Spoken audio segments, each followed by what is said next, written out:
Welcome to Rumor and Innuendo, everybody. It is episode 1 here. This is Ad-Free Show's first ever live pro wrestling daily news show, and we are your hosts here. I am Haus of Wrestling's Nick Hausman. And I am WWE Creative-ish on Twitter, former WWE writer Robert Karpeles, and could not be more thrilled to be here for our first episode of Rumor and Innuendo. Yeah, it's going to be a big one, guys. We got a lot to get into here. Obviously, CM Punk came back at the end of Survivor Series. We also have Jade Cargill. What's going on with her at the Performance Center? Ronda Rousey popped up in Ring of Honor. The AEW Continental Classic is in full swing.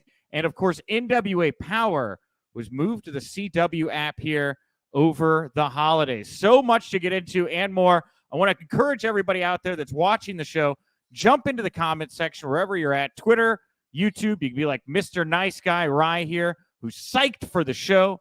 We got Dominic Melicor. What a time to be a fan. As we're going along here, jump on in. Let us know what you think about these stories, Robert. You know, we want to hear from the people. We do. We are a democratic society, much like the new WWE, apparently, because, look, Saturday night, hell kind of froze over, as Triple H tweeted out, and your good, close personal friend, CM Punk, showed up at Survivor Series. Look, I was prepared to start this episode hounding you about where's CM Punk? Why did he not show up at Survivor Series? And there he was. I feel bad, Robert, because like everybody, right? I was telling people to not get excited about Punk showing up at Survivor Series, right? That was the general belief here right up until showtime, and there's a reason for that. So Punk, just to kind of, in case you've been living in a cave or whatever and have no idea what happened, CM Punk shows up at the end of Survivor Series after the men's War Games match. He unfortunately does not show up at the press conference, which I was present for. We'll talk a little bit about that here in a second. That's probably why he didn't show up. They said Hausman's here, and he was like, ain't gonna happen, boss. It's not the way we're doing it today. I'm not jumping back into that again. So Spindrift and Muffins stayed in the back. But Paul Triple H Levesque, very unlike him for these press conferences, usually the closer usually comes out last. This time he comes out first, addresses everything but Punk. We finally get some time with him. He confirms that this thing came together very, very quickly. Not many people knew about it. I pressed him about whether or not this was TKO's idea. Obviously, TKO Group Holdings, the new owners of WWE, Ari Emanuel, what are his desires? Did he want CM Punk back in the fold? And Hunter laid it out. He said, no, this was me and Nick Khan. We got together. We wanted to do this. We made it happen. And for what it's worth, the Observer's gone out, looked into that, and they claim that is actually true. So before we get into all this other stuff here, your reaction to this, Robert, and the fact that Hunter and Nick Khan spearheaded this initiative to bring him back in this kind of cloak of secrecy. I think I, like everybody else, is really happy to see CM Punk back in a lot of ways where he belongs. I think Triple H said, I'm not going to call him Paul Triple H Levesque. We don't have that kind of time. I think the way that he laid it out, that I'm different, Punk's different, this company's different, this is the perfect time and environment for CM Punk. All the reasons the AEW run didn't work out are going to be alleviated here. I think he's getting 3 things out of this that he was not getting out of AEW. I think first and foremost, there's leadership and structure within WWE, so he does not need to feel this massive weight on his shoulders of all this additional responsibility. He can let Hunter, he can let Sean, he can let everybody backstage and NXT, everywhere else, do what they need to do. Second, he's passionate about this idea of working with young talent. And in WWE, they are more than welcome to let him go down to NXT, let those hungry young wrestlers get a chance to pick his brain. The biggest problems he ran into in AEW were guys like Hangman Adam Page and Jungle Boy Jack Perry didn't want to hear from him. And all you keep hearing about in NXT is they want to hear from him. And then the third piece is the revenue stream that's going to be occurring here for him. This is a great mutual benefit. They are going to market the hell out of Punk. His logo is going to be on everything this upcoming holiday season, on top of which his prior legacy is now restored. You are now able to use all that video footage. He's now part of the lexicon. You see what they did with Cody. Cody now top merchandise sales guy. You see what they do with LA Knight. LA Knight top merchandise sales guy. Imagine when that engine is fired up behind CM Punk. Yeah, and this is, I mean, it really is about as storybook as you could get it. I'm happy that I was not fully sold on this thing happening. In fact, was a little sold it wasn't going to happen. Stuff like that where even I get surprised is still exciting, right? And at the same time, we just saw Vince McMahon step down, right? He's no longer a part of this creative process. Hunter here and Nick Khan really making their first big move as like, we're the guys in charge here. We saw Jade. Jade was obviously a big move from them, but this is next level, right? And Paul Levesque is getting to show in this moment that he is just like Vince in a good way, and that he will put any bad blood behind him, any kind of ill will he has with other people, if it's going to make this company money, which he did. Opens the door for Mercedes Moné to come back. It was just the kind of power move I think we needed to see from Hunter here out the gate in this new position. I don't know if you agree with that. I do. The most shocking day when I was working at WWE was the day that Bret Hart showed up at the TV studio.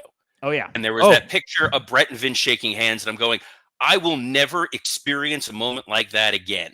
And this time as a fan watching Survivor Series, they put the copyright logo up at the end, and then afterwards you hear that music, and you realize more than anything else, Triple H is the right guy to be running this going forward. And I think that's the message that's going to be sent to TKO. It is business first. It is personal relationship second. And to kind of lean a little bit from what he talked about with Jade Cargill is with Triple H, they mentioned with Jade, there's 5 to 10 people you're already excited to see her work with. There's already 5 to 10 ready-made programs for CM Punk day one, starting tonight in Nashville. All right. Well, hey, let's get into potential opponents here, because we're only just getting going with the rumor and innuendo here around CM Punk's return. So we got out of the way what Triple H says here. The Observer, they're saying like this deal came together within 10 days, so less than 2 weeks before Survivor Series is when this whole thing gets initiated. It's a multi-year agreement. There's not expected to be a lot of issues. And Fightful saying that this call between Hunter, or there's a meeting that took place between Hunter and Punk on November 19th. It was an hour long. They were able to clear the air.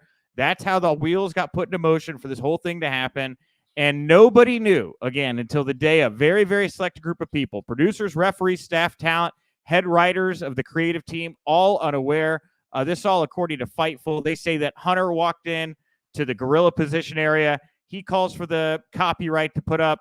He calls for CM Punk's music to play. He single-handedly orchestrates those final closing moments there of the show, which I don't know that he may just be doing that a lot. I don't want to be too like dramatic about him coming into his place of work and doing his job, because it sounds like am I wrong for feeling that I'm like being very big and over the top about like, yeah, he ran a portion of the show. I don't know. Yeah, the effort that takes when you're in Gorilla and you have all those buttons in front of you, it's literally just you push a button, you talk to Kevin, and just say, hey, we're going to put this up, and hold, let's say it's slot 32 for 8 seconds. And slot 32 could be Punk's music and video, and then cue it up. This is not this big dramatic, like the movie Network. He's running in, he's throwing papers everywhere.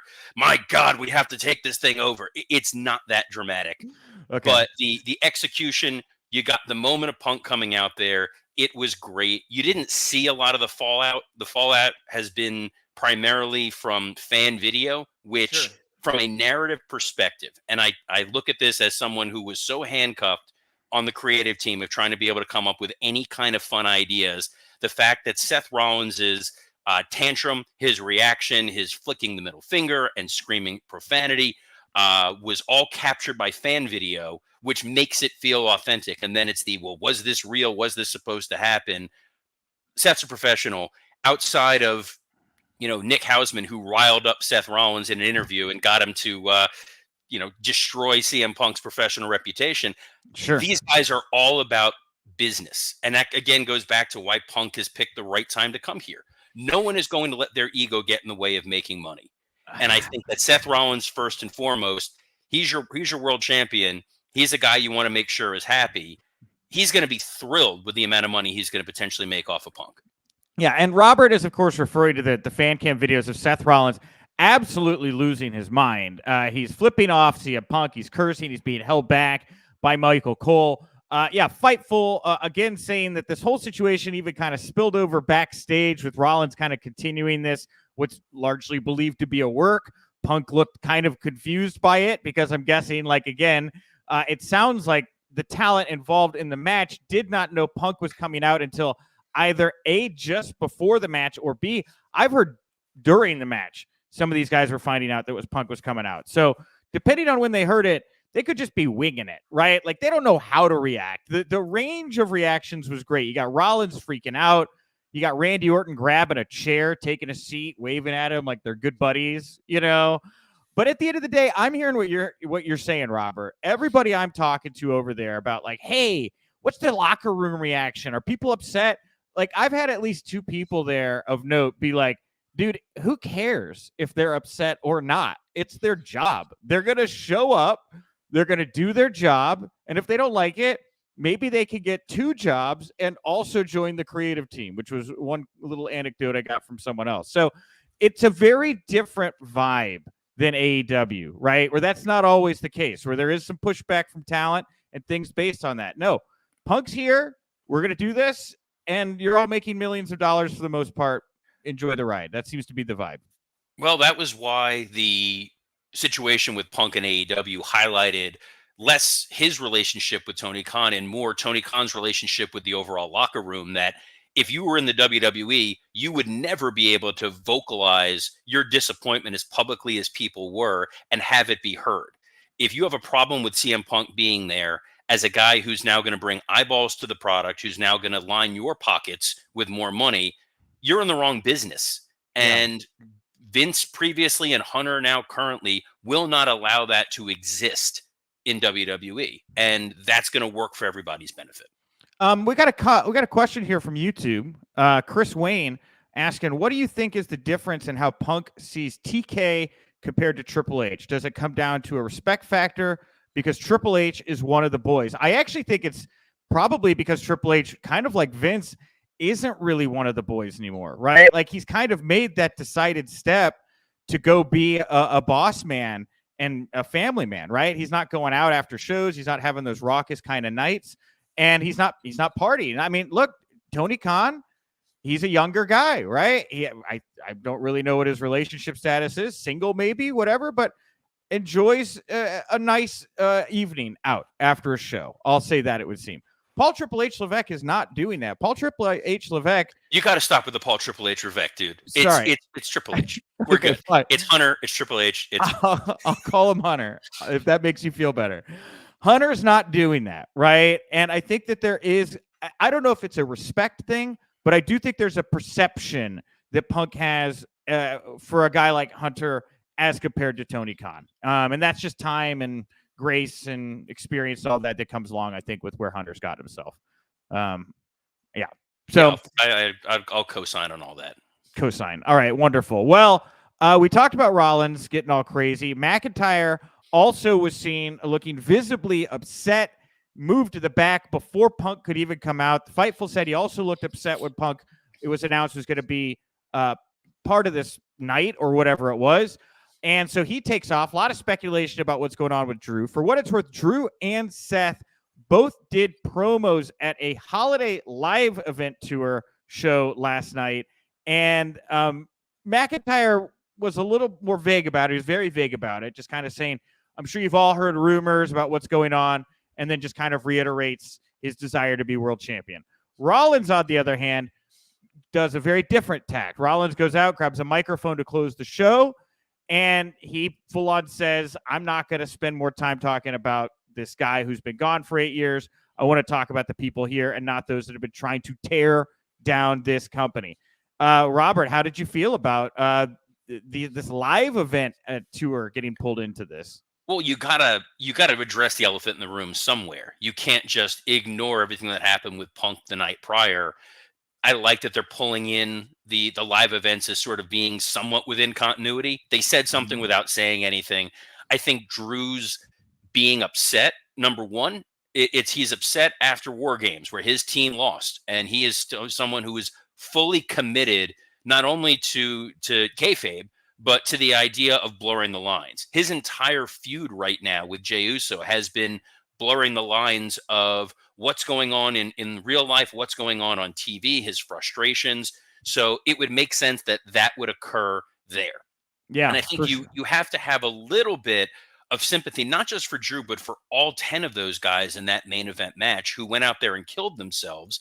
And the very first thing we're talking about the Monday after Survivor Series is not what an insane War Games, what a great Randy Orton return, what a great R-Truth return. No, it is, can you believe CM Punk came out there? That's amazing. And when you're putting your body on the line day after day, it's got to be a little frustrating. I love what Rollins is doing here right now because it's like he's trying to out-punk Punk. He's like, oh, you're the guy that has everybody asking questions about what's going on. Well, what if everybody starts talking about what's going on with Seth Rollins because he's acting crazy all the time, a little Pillman-esque. I love it. I'm very excited to see what these two do together because they have a lot of history together. I mean, a lot of history. Obviously, the Shield stuff before that, Ring of Honor, but just locally, these guys grew up maybe 100 miles apart from each other, Chicago and Minnesota, Milwaukee, somewhere up just north of me, Black and Brave Academy with Seth Rollins. So Milwaukee area, I think. So there's just a lot for these two to do. They know each other very, very well. And tonight on Monday Night Raw, it's been announced CM Punk, Randy Orton, both going to be on the show. Rollins will be there, and we're going to find out what's going to happen with this thing going forward. It kind of feels like they're going straight to Rollins Punk. I don't know about you. That was the takeaway given Seth's reaction. But the problem that you run into with it is, from a creative standpoint, Seth's position is going to be, you're the guy who tried to tear everybody down for the last decade. So now you have WWE fans that are going to be like, yeah, you know what? Screw this guy. We're behind Seth Rollins. And then you've got the Punk fans that are, we're happy to see Punk back. We want to see this. They're going to have to find a delicate line. I think the best sacrificial lambs in the situation are either Judgment Day or Nakamura to kind of pivot a little bit. Sure. I do not want to see them going right to CM Punk versus Seth Rollins and splitting the crowd. But the intrigue, the excitement, this is why being a fan is so much fun. And the anticipation of just tuning in to see how Raw opens, not a feeling you necessarily have every week. My gut instinct is that tonight we are going to see CM Punk return to action against Dominic Mysterio. It just seems like the right thing to do, doesn't it?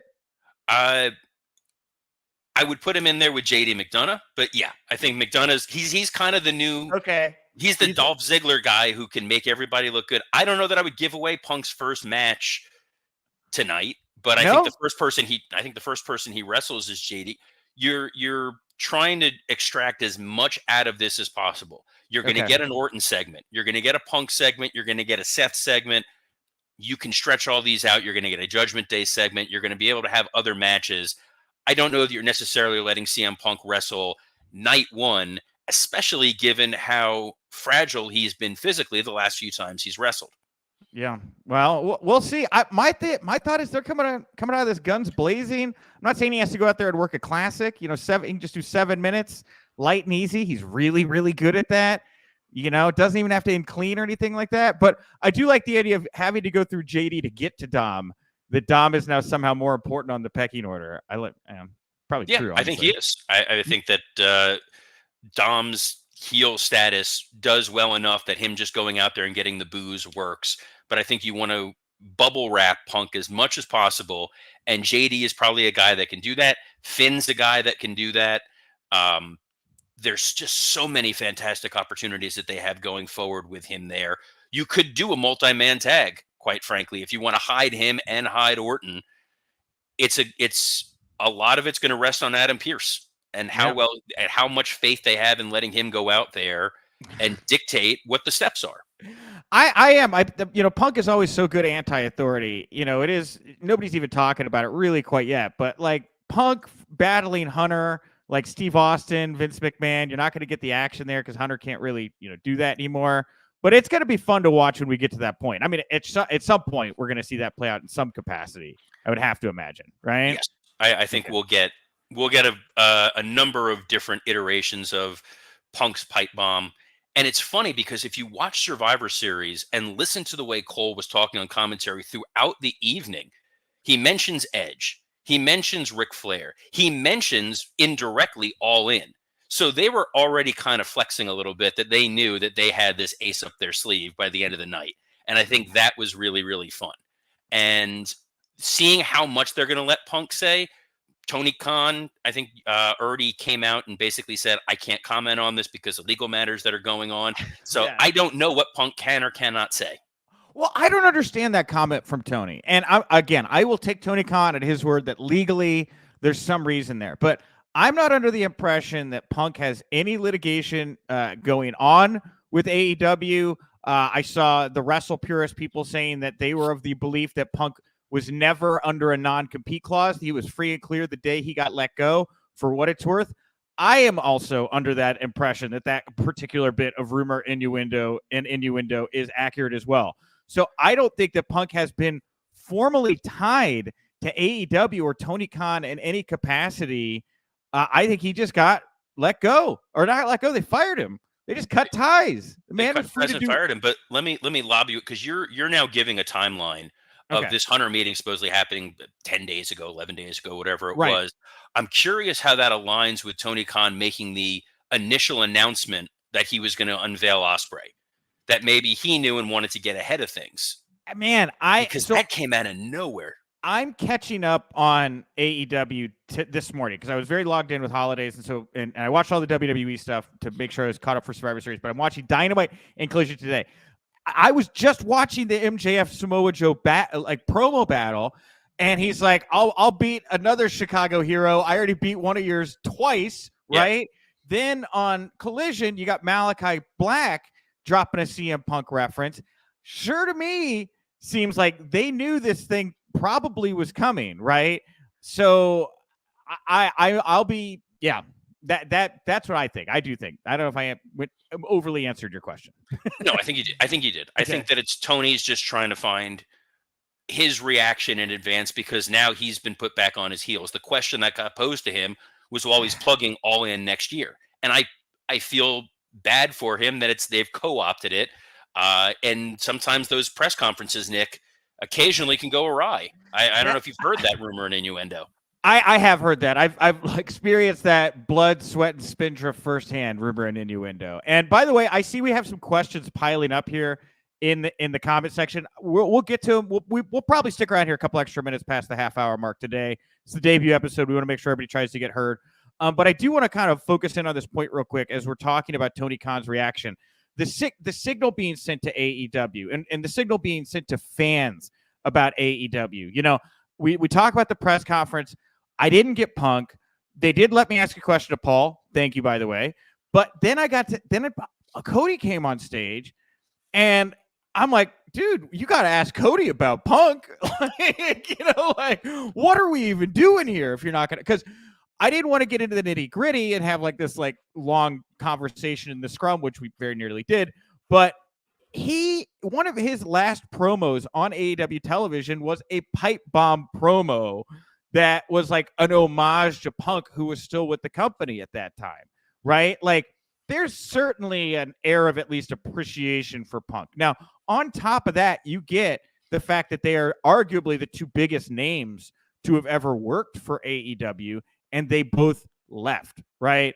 Cody was all grins and joking about his former EVP status on that stage, and he was talking about how they got a hungry Punk. They got one more person on the boat that's going to help them get where they need to be going.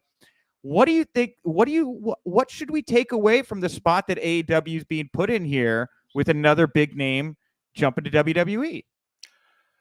So the Cody departure and Cody showing up in WWE was the single most troubling thing for me about the health and viability of AEW.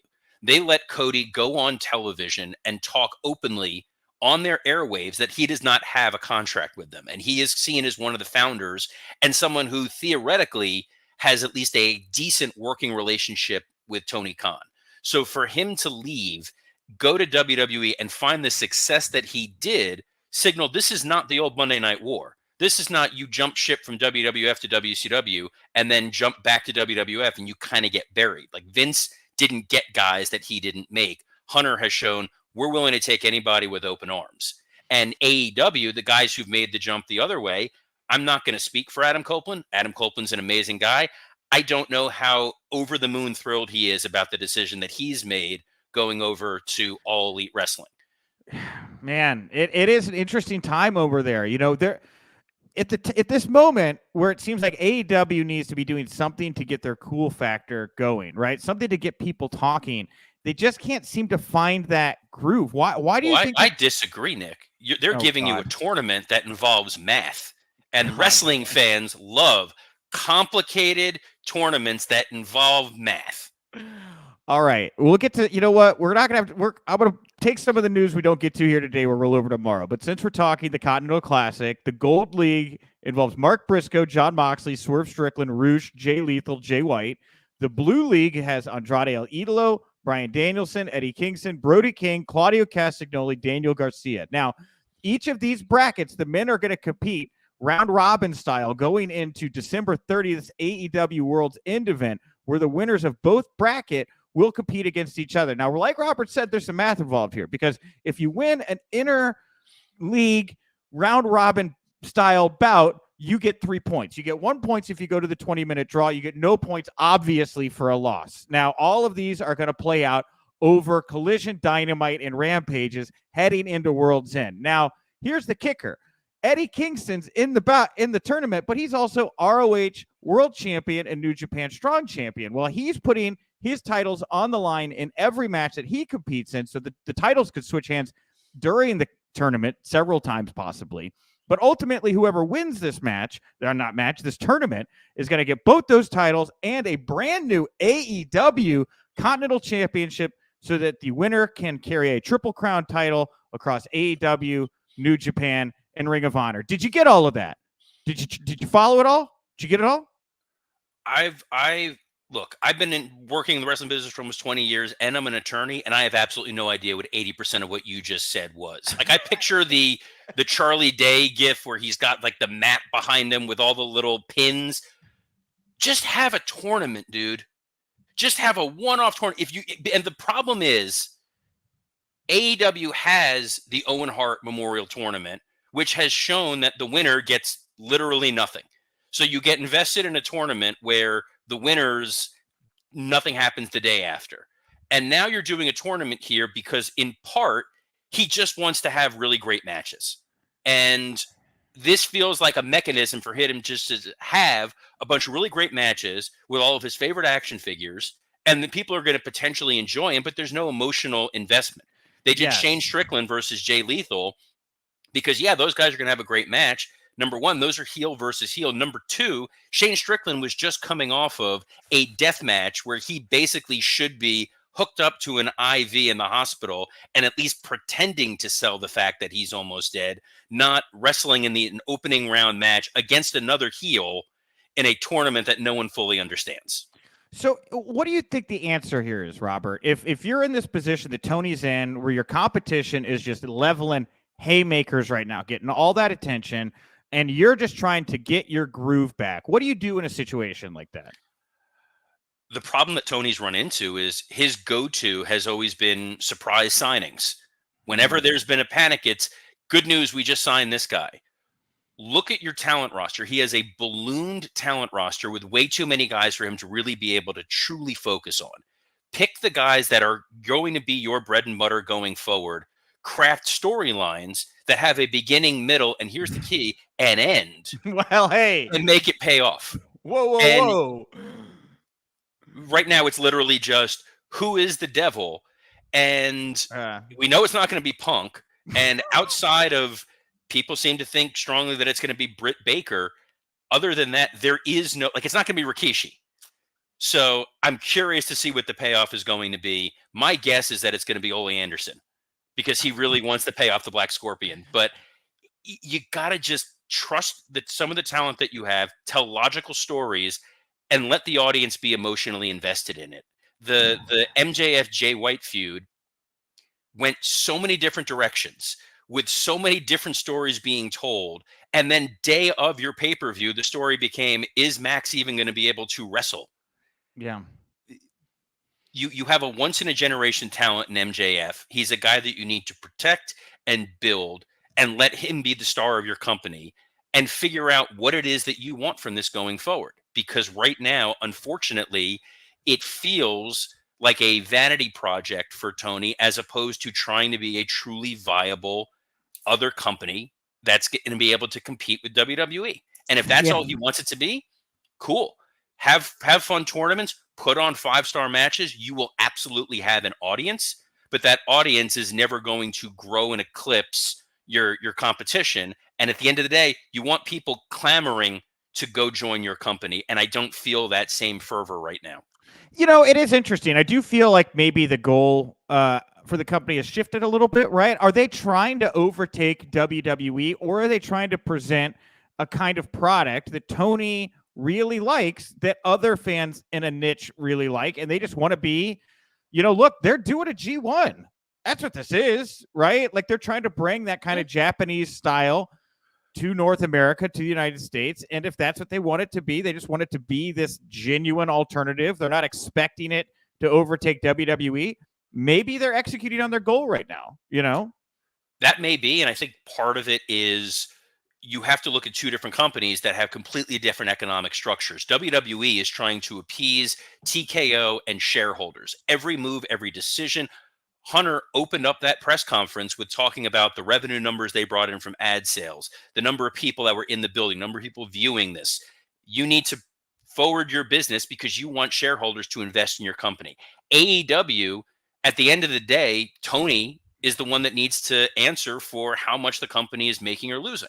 So his goals are very much different. And if this is satisfying what he wants and it's finding an audience of people who are excited about it, that's fantastic. You want every wrestling company to thrive and succeed. But if this company is not in the green and it is in the red, how long are you going to be able to sustain what could in some manner be perceived as a hobby when he's already doing work for the Jaguars? He's already doing work for his football club. He's getting pulled in a lot of directions. And we saw it with TNA and Dixie. Eventually, somebody wants to start making some money. What's going on? And we don't have to, we're going to jump into some questions here in just a second. So tomorrow we'll kind of continue on this conversation. We'll get into the Billy CW stuff and whatever other big news is going on here when we get back tomorrow. But what's going on with the Bucks? Like, that's something I'm really interested in right now. They're being the elite is done. They're going to go away. Brandon Cutler is going to be their talking piece. Like, I see, we talked a little bit about this on the pilot, and I see what Fightful's reporting about how everything is fine between everybody there. But the timing of it all just seems really odd to me, especially like if we think that they knew around Ospreay signing that Punk could be heading back, or we think that they maybe even knew a week or so ago. If the Bucks know that Punk's coming back, why is that the time then for them to kind of take this sabbatical here? Are they tied? Are they not tied? Do I need to go back to doing my Charlie Day tinfoil hat thing? It's just a little odd to me, right? That's all I'm saying. It's just I'm interested, and I've been asking around about it, I think that the Bucks realize that in almost every way possible, they are going to be heels right now. So they're going to try to lean into it. And part of that is taking away being the elite. Part of that is leaning on Brandon Cutler and saying we're taking a sabbatical. It feels, I'm hoping, storyline driven, and that eventually these guys are going to be pursuing the tag titles as heels, hopefully against FTR, which would be a fresh version of that matchup if one's a babyface, one's a heel. Yeah. But the Bucks are becoming increasingly problematic for AEW because they're divisive and there doesn't seem to be this olive branch across. AEW feels very siloed. It feels like you're either in the Bryan Danielson camp with him and Moxley and those guys, you're in the Chris Jericho camp, you're in the Bucks camp, or you're just a guy in catering hoping that they remember that you work there. Well, and I think that the Bucks and Jericho camp kind of intertwine. I think those are all kind of maybe they are now. They've been They haven't as much in the past, but it may be hey, look, rising tide lifts all ships. But you look again to the contrast over in WWE where we're talking about Punk coming into this new space, and I know cliques of guys that play video games together over there, but I couldn't tell you about cliques of guys that are trying to like hurt each other, take each other down. And again, I'm not saying they don't exist. I'm just saying that like it's not this fervent thing that is been made public and becomes kind of its own kind of storyline over in the company. I don't think there's an appetite for those sorts of clicks anymore. And I don't think that people get the ear of somebody and the voice anymore. Yeah. I think that's the difference. In AEW, Tony can be very easily swayed, it seems, by who was the last voice in his ear. Yeah. And he wants to make a lot of people happy. Vince never cared about really making people happy, with the exception of his top 2 or 3 guys. Hunter has sort of laid it out in the, I'm willing to listen to everybody and what their position is. At the end of the day, this is what we're doing. And they believe that what he's doing is going to be, I hate to use the phrase, but he's doing is best for business. It's not best for political cronyism. It's not best for back when he was an active wrestler and you had the Click or you had Evolution. Everybody across the board is kind of finding a spot and a way for them to get themselves over and establish who they are on TV. So everybody's kind of happy. AEW side, you get invested in a talent, you love this talent, and then they can disappear for weeks or months at a time. You look no further than the Acclaimed, who were the hottest act in wrestling a year ago, and then intermittently on and off TV for weeks. It's baffling, but it's also one guy trying to book a number of television shows versus Hunter, who has a committee of people to work with. He has an entire creative team, but he's filtering those ideas and taking the best ones versus ignoring that creative team and just, doing the old Vince McMahon thing of trusting his gut. All right, let's get to a couple questions here before we wrap it up. Quickly, Sega Apostle, awesome name. How do you think CM Punk's return affects people like LA Knight and Jey Uso? I think it pushes them down the card and can hurt morale. And that is something Fightful said, as they heard from a top talent.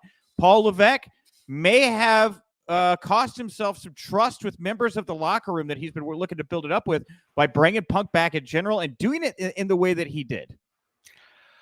So Jey Uso and LA Knight are 2 extremely different talent. I think Jey Uso has shown, to my previous point, everybody has a chance to elevate themselves. He was being called main event Jey Uso. Now he truly feels like a main event guy.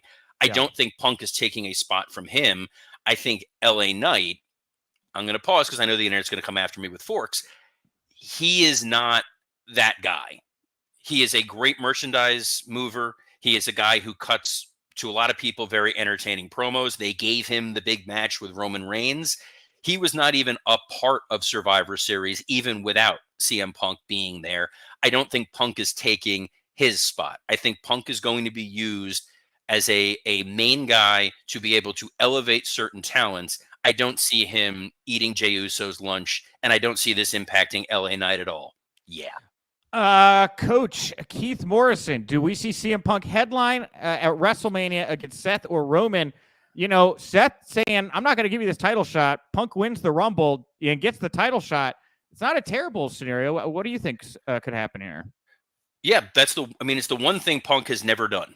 He has never truly main evented a WrestleMania. I know our fellow ad-free shows brethren, Bruce Pritchard, likes to say no matter where you are on the card, you could still be a main event even if you're not the last match. No, there's no rumor and innuendo here. That's not the case. You want to be the guy at the end of the night who's the last person standing in the ring. Punk has never done that. I think if he's healthy and the storyline makes sense, then yes, you go with Punk and Seth in a very personal story for WrestleMania. Punk and Roman is intriguing just because of the Paul Heyman factor, but that match would be not the greatest, depending on Punk's physical status. Yeah, so night 1, night 2, you still think a main event's a main event, right? We'll see how history views that. Well, it is because there isn't that one spot anymore. So yes, I think that there is main eventing one of the nights. Obviously, whoever main events night 2, which is Roman, that's the real main event. See, but that's the thing is Punk and Seth feels like a night 1 main event to me. Then Roman Cody, Roman Rock, maybe a combo of whoever. That feels like night 2 to me. And that's a damn fine WrestleMania, don't get me wrong. But again, not the last match potential. You know, I don't think he's going to get the last match unless something truly catches fire. Look, 2 years ago, if you would have told me Sami Zayn was going to be a viable main event babyface in WWE, I would have called you a liar. And he got the opportunity. He caught hot at the right time. His Elimination Chamber match with Roman was insane. And him and Kevin Owens got a main event spot. The tag titles main evented WrestleMania. And if Punk can find that right combination and there's a way to make money off of it, why the hell not? And a lot of those wrestlers are savvy enough to understand this makes sense. It's not the gripe years ago when they felt Rock came in and took a bunch of people's spots for a part-time status. It doesn't sound like Punk's going to be part-time. No. And if he's giving his all, if he was wrestling the way he was wrestling on Collision, where they were just letting him go out there and have matches, I think there's a lot of opportunity for Punk to change some hearts and minds. And I think he knows that. This is his last chance to fix his legacy. All right, last question here for the day. We'll get to more questions tomorrow. Some of the news we didn't get here today. If you were just craving my insight on Billy Corgan and NWA on the CW, come back tomorrow. By the way, your feud with him could main event WrestleMania. Hey, bring it on. Let's smash the pumpkins. Mr. Nice Guy Rye says, have you heard from anyone in the AEW camp about Punk's arrival in WWE since last Saturday night? Well, Mr. Nice Guy Rye, what kind of a intrepid journalist would I be if I hadn't reached out to people in AEW? Of course I've reached out to people in AEW. I've heard back from people in AEW. I've heard back from a couple people kind of higher up in AEW, I would say. And I have not heard one person say to me anything less than, I'm happy for Punk. I like Punk. I had one person higher up in AEW tell me that they think this is great for everyone, right? This is good for pro wrestling, that everyone is once again talking about pro wrestling. I will also say that I believe the Collision numbers are going to come out here later today. I got a hold of the whatever you want to call them, Fast Nationals. I didn't share them on socials, but I got the overnight viewership numbers for Collision. And they, from what I see, did better this week head-to-head with Survivor Series than they did last week with Collision, which was, I think, the one they went up against SmackDown on, right? So it's been a rough ride for them. But I think they did better than, I mean, look, it's still not great, but they held up better than I think they would have expected. And who knows? Maybe there will be a bump on Wednesday night of people that are interested to see how Tony Khan and MJF and the whole crew, if they will respond to what happened with CM Punk making the lead. I don't know. Maybe that'll create interest. I think it's a very diplomatic way for them to put this. I think there has to be some worry and concern on their end if Punk goes to WWE as a model citizen and this becomes a huge success. Yeah, it's going to be quite a time. It's going to be very interesting. All right, everybody. Well, hey, we'll be back tomorrow. You could tune in live here, wherever you watched it today. Watch us on YouTube. We're on all these different Twitter channels at WWE Creative-ish, at Wrestling House, at Nick_Hausman, ad-free shows, all those spots. If you can't catch us live in video form when we lay down the show, please go over to your favorite podcast platform, Rumor and Innuendo. We use the ampersand. Is it pronounced ampersand or ampersand? It's ampersand. That's our hot take here. Okay. And your last name is Karpeles? It's been Karpeles for 40 years. So, yeah. I've repeatedly called him Robert Karpeles because I grew up in Texas, so close to Mexico. So it's like a Karpeles, right? It's like, I'm sorry. You think Vince pronounced it properly or took the time? Sorry. Karpeles, carpal tunnel syndrome. That's what I remember it now as. It's a good way to remember it. It's a little mnemonic device. I'm glad you're ending this on bullying. Thank you. Yeah, hey, I'm Gunther, baby. You can be my Miz all day. I haven't bullied you enough, Robert. And also, of course, go over to hausofwrestling.com, hausofwrestling.com. Me, the team, we're doing great work over there. It was the most traffic month we've ever had in the site was this month, November, and that's all thanks to you. Robert, anything you want to plug before we get out of here today?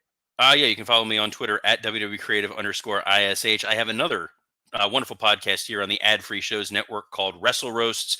It's a slightly more comedic take. We do roasts of other wrestlers. It's a blast. This has been a blast. I'm so excited that we're going to be doing this every day at noon Eastern. Thank you all for joining us on this. And Nick, you want to take us home? You want me to take us home? I could just say this. Yes, Monday through Friday at noon Eastern for the rest of your life. Come party with us. We're going to have a great time.